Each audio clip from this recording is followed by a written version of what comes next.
Hi everyone.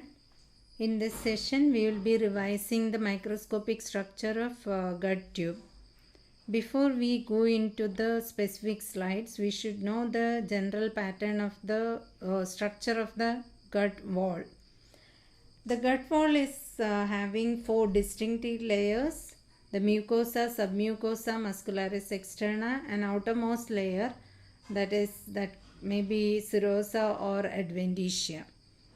Now, this mucosa in turn is composed of three layers: the lining epithelium, lamina propria, and muscularis mucosa.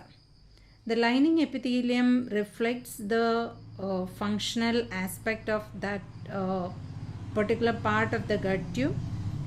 Mainly, the orientation or the pattern of mucosa will be reflecting the specific function of that part. The other layers more or less similar in all the regions of the gut tube. Now the lining epithelium of gut tube is columnar epithelium. In regions where there is specific functions, it shows some variations. Now in esophagus receives the bolus of food, so it subjected to some friction and abrasion, so it has protective epithelium that is composed of stratified squamous non-keratinized epithelium. Now when it comes to secretory part as in stomach and absorptive function as in small intestine, the lining epithelium is columnar epithelium, but the surface is showing some specific features like microvilli. When it comes to colon, the content becomes more hard, so it requires some lubrication to pass through the gut tube through the lumen. So the lining epithelium, though the lining epithelium is simple columnar, but it has plenty of goblet cells. Goblet cells are modifications of columnar cells. The goblet cell secretes mucus which acts as a lubricant in the large intestine. Now the second part of the mucosa is the lamina propria. Lamina propria is composed of loose connective tissue. It gives passage to the blood vessels and lacteals. Now the second layer is the third part of the mucosa is the muscularis mucosa. This is a smooth muscle layer, usually two cell thick. The inner layer will be circularly arranged, the outer layer will be longitudinally arranged. What is the function of this muscularis mucosa? It keeps the surface of the mucosa in a kind of agitation, so that the secretions will be mixing very well. Now the second layer is the submucosa. It is composed of dense irregular connective tissue. It also contains elastic fibers. This layer contains large blood vessels, lymphatics, nerves, mesomers, plexus. Occasionally in some parts we will get submucosal glands also. The third layer is the muscularis externa. In general, the muscularis externa contains two layers, inner circular and outer longitudinal layer of smooth muscle. Not single layer, it is more thick. Few layers of cells will be there in each layer. Myendric plexus which supply these muscles, this muscle fibers will be seen. Also the ganglia. It causes involuntary peristaltic movements of the gut tube. And the fourth layer is the adventitia, that is or serosa. Adventitia is a layer of connective tissue which are seen around the part of the gut tube which are not covered by peritoneum. Serosa is seen intraperitoneal part of the gut tube, and it is composed of a single layer of squamous epithelium, squamous cells, which is called mesothelium. So that is called mesothelium. Now the general pattern of the esophagus, we will go the different slides which we have to study. First is the esophagus. The general pattern of the esophagus is that the muscularis externa, submucosa, more or less similar to the general pattern. The mucosa, the lining epithelium in esophagus is stratified squamous non-keratinized epithelium. The upper one-third and the lower one-third of the esophagus shows mucosal glands in the lamina propria. Muscularis mucosa is composed of two layers, inner circular, outer longitudinal. Middle one-third of esophagus contains submucosal glands. The muscularis externa part, upper one-third is it's entirely contains striated muscle fibers. Middle one-third a mixture of smooth and striated muscle fibers. The lower one-third is entirely composed of smooth muscle. So this part is completely involuntary. So this is the general pattern of the esophagus. Now the microscopic structure. This is a microscopic structure of the esophagus lining epithelium. You can see it's multiple layered. So stratified squamous non-keratinized. Keratinization is absent because the surface has to be moist. So keratinization is absent here. The lamina propria is up to here. You can see the mucosal glands here. They are mucus secreting glands. Why mucus secreting glands? Because stomach content can regurgitate into the esophagus, and this mucus secreting glands will protect the surface from the acidic content of the stomach. And submucosa, this is the submucosa and then muscularis externa. So these are the features of esophagus. What are the identification features of esophagus? You have to write down or you have to pay attention. The lining epithelium, that is non-keratinized stratified squamous epithelium. Mucosal glands may be present or may not be present. The muscularis mucosa you can identify here, and the muscularis externa. In between is the submucosa. So these are the features of esophagus which will give you some clue about the identification of the slide. Now the general pattern of the stomach. The stomach its function is secretory in function. So the stomach lining epithelium shows some changes according to that function. It contains gastric glands. This gastric glands in the fundus and body part, these gastric glands are simple tubular glands, not branch type. So unbranched type of tubular glands. The surface epithelium dips downwards to form the glands. So this dipping before it starts the glands secretory part, this part is called gastric pit. Now this gastric pit, the length of the gastric pit is 1/4 of the thickness of the mucosa.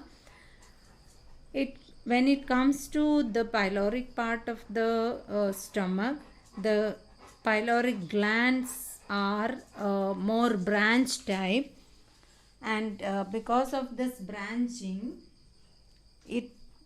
when we take sections, we get cut sections of these branched tubular glands more. So the lamina propria will be filled with sections of varying sizes of these glands.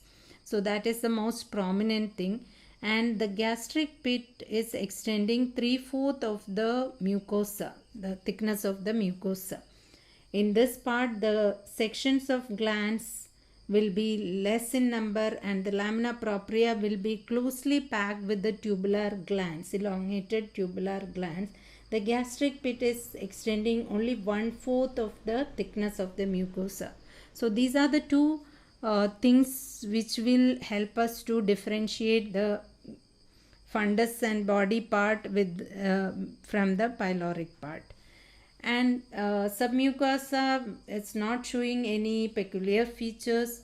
The muscularis externa has three layers: inner oblique layer, middle circular, and outer longitudinal layer. As it comes to lower part, it becomes two layers.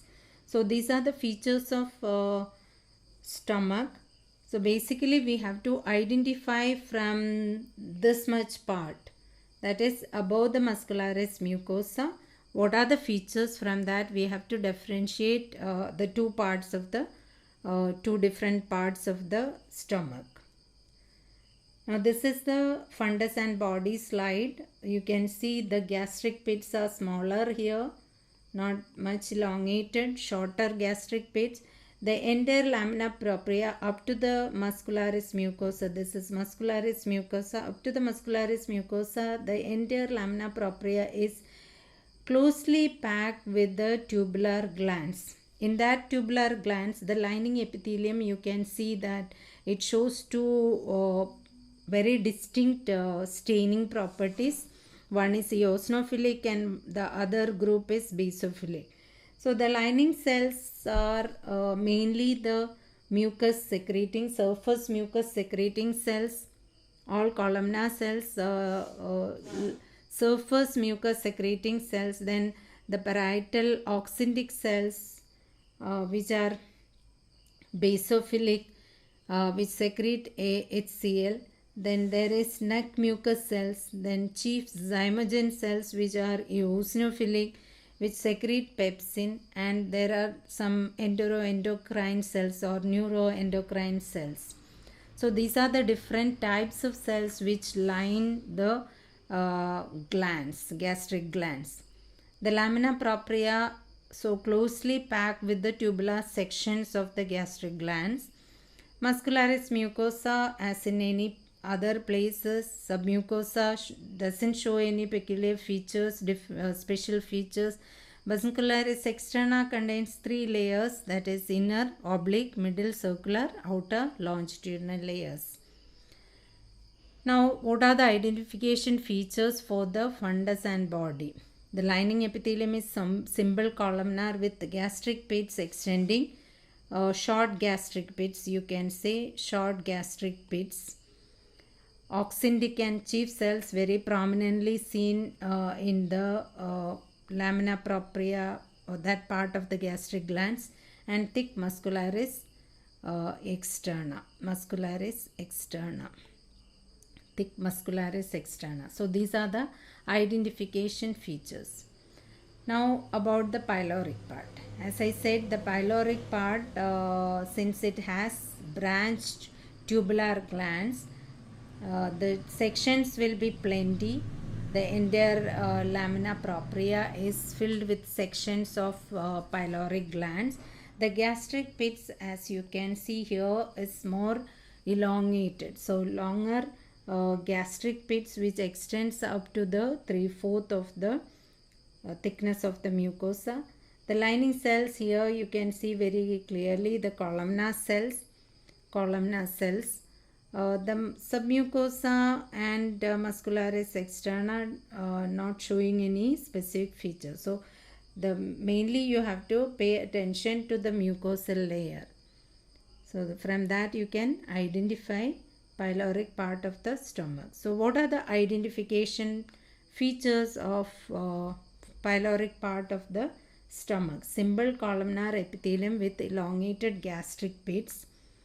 Pyloric gland sections varying sizes in the lamina propria. So these are the two features which will help you to identify this slide as pyloric part of the stomach. Now the small intestine. Small intestine, its main function is absorption. So special features are present in small intestine which will increase the surface area of absorption. First thing is the length of the small intestine. It is about 6 meter length. The structural changes which we will see are the plica circularis, which are permanent mucosal folds. permanent folds of the wall, which will involve mucosa as well as submucosa. So plica circularis, which will increase the surface area. Then there is the finger-like projections of the mucosa involving the lining epithelium as well as the lamina propria. So the villi also increases the surface area. So that is the second feature. This is the first feature. And third, the surface of the lining cell, columnar cell, will have the microvilli over the surface. This microvilli are the projections of the cell membrane, which again increases the surface area 300-fold. So these are the three features which increases the surface area for absorption. Absorption is the main function of small intestine. The other things, the small intestine, three parts are there: duodenum, jejunum, ileum. So how we can differentiate these three parts from each other? So when it comes to duodenum, the duodenum contains, the villi are not so elongated, they are moderate in size. It contains submucosal glands. Why there are submucosal glands? Which this submucosal glands secrete mucus secretions. Why there is submucosal glands? This mucus secretion will help to protect the surface of duodenum while receiving the gastric content from the stomach. So that is the function of the submucosal glands. They are called Brunner's glands. Now ileum contains the lymphatic follicles, or they are called Peyer's patches in the lamina propria, which may be extending to the submucosal layer. So ileum is identified with the presence of villi and the Peyer's patches. Now the part of jejunum is having the most elongated villi, and there is absence of Brunner's glands and the Peyer's patches. So if there is no Peyer's patches or submucosal glands, but villi are very much elongated, you identify it as jejunum. So this is how you identify the three parts of the small intestine. Now we'll see the slides. So these are the features which increase the surface area: microvilli, villi, and plica circularis, and also the length of the small intestine itself. Now the microscopic structure. So this is the villi, elongated irregular villi. You can see the surface is irregular because of the different length of the villi. This is the muscularis mucosa, and this is the entire thing is submucosa. Here you get the submucosal glands or Brunner's glands. So how to identify? What are the identification features? Presence of villi, presence of submucosal glands. You can identify the slide as duodenum. Now the second part is the jejunum. Now you can see the jejunum, the villi are so elongated, plenty of elongated, very elongated villi.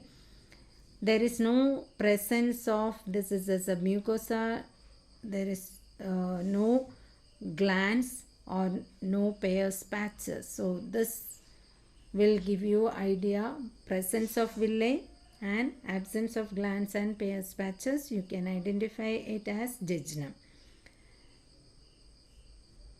Now the next slide is the ileum. Ileum simple columnar with microvilli. Villi are smaller. Peyer's patches will be seen in the mucosa as well as submucosa. You can see this is the muscularis mucosa. So it is extending to the mucosa as well as submucosa, the Peyer's patches. So how to identify small ileum? Presence of Peyer's patches in the submucosa, which is extending to mucosa. Also here you can see the extension of the lymphocyte collection, and this is the lamina muscularis mucosa. This is the muscularis externa. So these are the identification features: presence of villi, presence of Peyer's patches. You identify it as ileum. Now the appendix and the large intestine. The appendix is identified with the smaller surface epithelial. This invagination of surface epithelium is called crypts of Lieberkühn. So very few number of crypts of Lieberkühn here, and you can see the lymphocyte follicles which are extending to the submucosa as well as mucosa, involving mucosal layer and submucosal layer. Plenty of this kind of lymphocyte follicles you will see in appendix. So there are no villi, the surface is smooth, no projections, irregular projections, and presence of lymphocyte follicles, plenty of lymphocyte follicles. You can identify it as vermiform appendix. Now colon also, large intestine also, you have the crypts of Lieberkühn. The surface is smooth, you can see here, no irregular projections as in small intestine. And the lining cells will have plenty of goblet cells in large intestine. So with that you can identify it as no villi, plenty of goblet cells. You can identify the lining epithelium is columnar epithelium with plenty of goblet cells. So then you can identify it as large intestine. This is the large intestine slide. You can see surface is smooth. Lot of for goblet cells, the clear cells you can see in this view. Submucosa and muscularis externa is not showing any specific features. Sometimes these are the Meindrich plexus here in between, and you will see that coming to this side it is getting thickened. So this could be a tinea coli here. The section didn't come completely. So wherever the tinea coli is formed, the longitudinal muscle layer gets thickened, and in between these two layers you can see the Meindrich plexus. So identifying features are the presence of columnar epithelium with plenty of goblet cells. That is what, and surface is smooth, not irregular.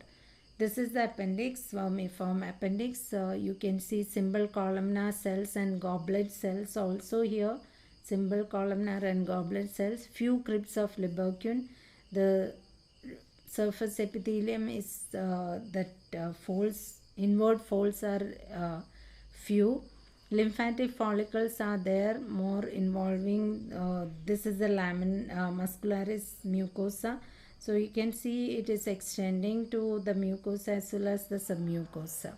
So this is about the GIT revision. The part of the accessory glands of GIT we will discuss in another session. So that's about it. Thank you.